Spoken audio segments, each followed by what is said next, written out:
to see you all. Lovely familiar faces. Thank you for coming. Thank you. Well, Dmitri, congratulations on a wonderful run of Traviata so far. If anybody hasn't seen it yet, I mean, it's remarkable. Thank Now, you very much. you've been singing Sherman since your U.S. debut in Chicago in 1993. Is it still possible after 20 years to continue learning something about the role in new productions that you do? I've been singing Sherman since I was 23 years of age. So I never count, I've lost my count, how many times I've been singing this role, starting back in my town of Krasnoyarsk, Siberian town, where I was singing at the Krasnoyarsk State Opera. First, I started to sing Baron Dufour. Then I've been eventually upgraded to Papa Sherman. But still very, very young. I was still a student. So it's been a long journey. Right. There was one moment in the staging I wanted to ask you about. During Dite alla Giovine, when Natalie's singing, you have these wonderful reactions going on your face. What is Sherman thinking? What do I do? What do I do? Well, it's a key moment of, it's a key moment of, for Sherman to understand who Violetta is. And it works like a cold shower to him. I mean, he understands that his ideas to back her up off from his son is being succeeded, but he's obviously has hurt her so much. And when she talks about Morro and that she's going to die, it's not just a word, and he starts to understand that how serious this love is, and how profoundly, seriously, profoundly deep she's loving his son.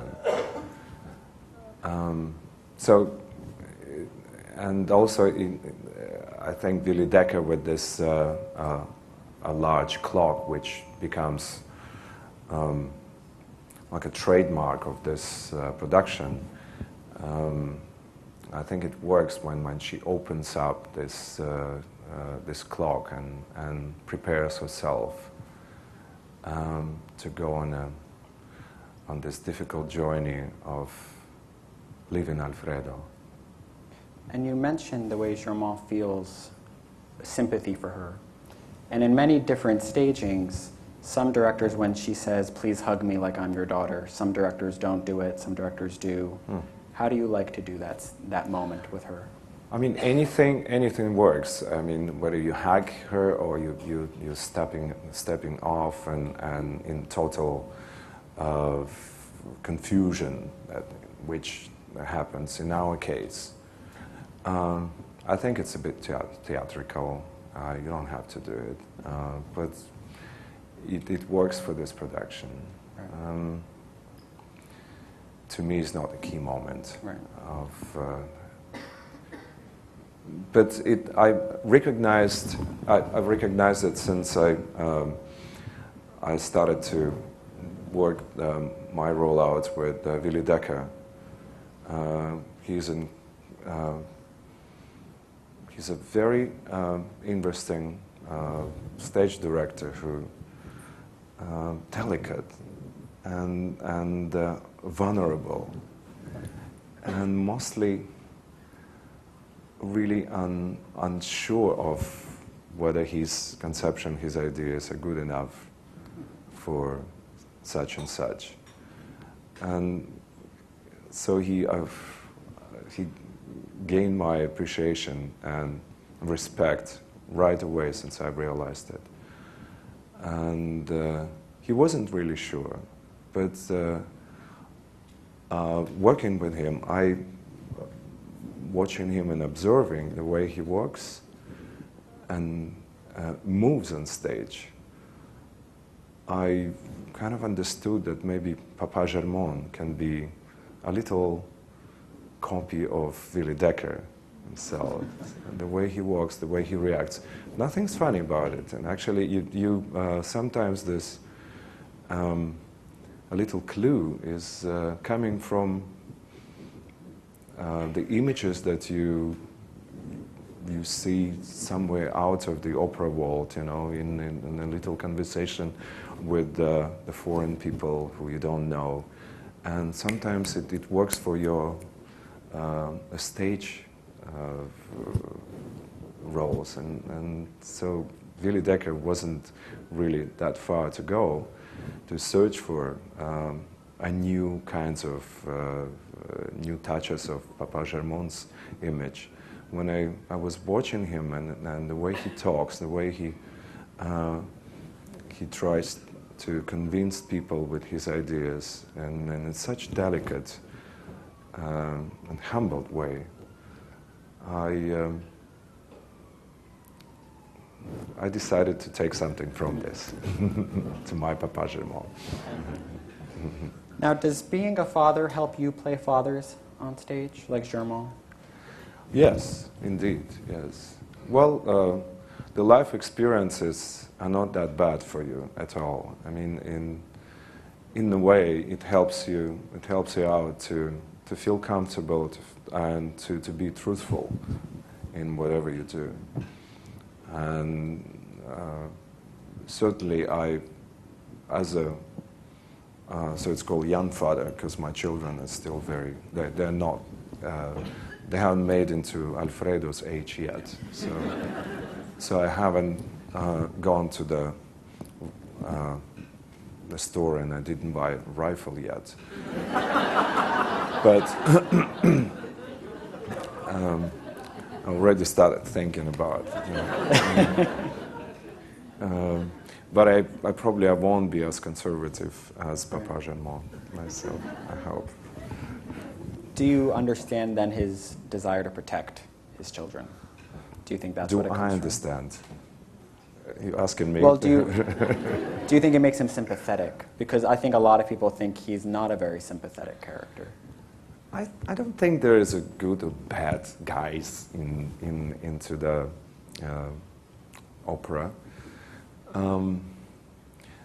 Well, at least the way I'm doing Papa Germán is not that unsympathetic. I think it's a human image of what I'm doing.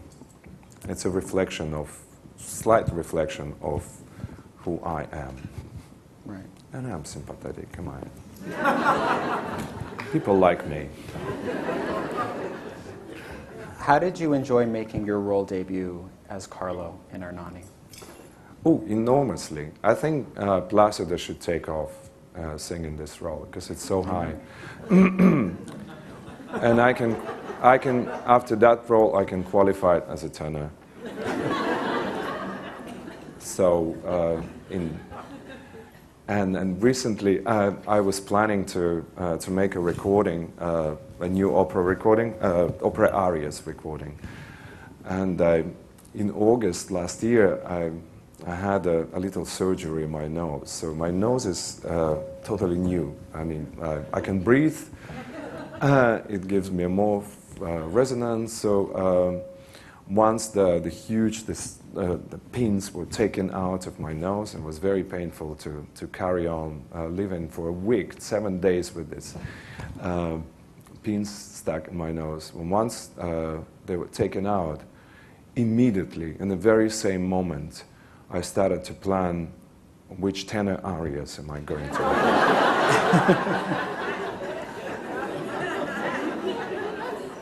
So once I started to recover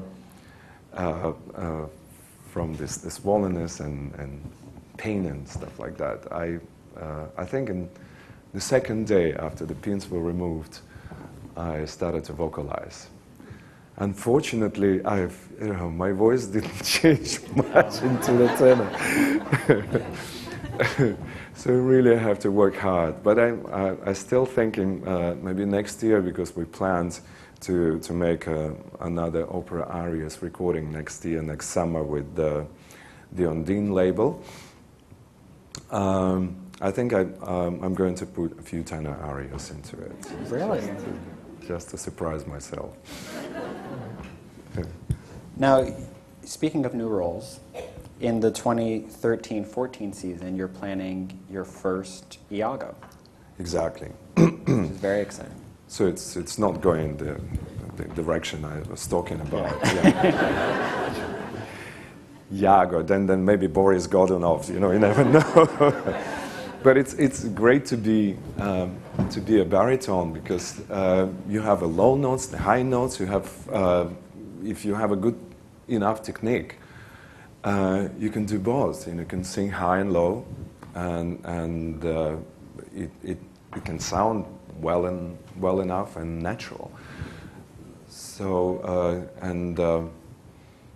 the world examples like Ramon Vinay, the greatest Ramon Vinay, the Chilean tenor, or baritone rather, who's been a baritone, a Wagnerian baritone, who recorded the role of Otello with Arturo Toscanini, and he used to swap with Iago during the Otello performance, singing Iago and Otello and back again.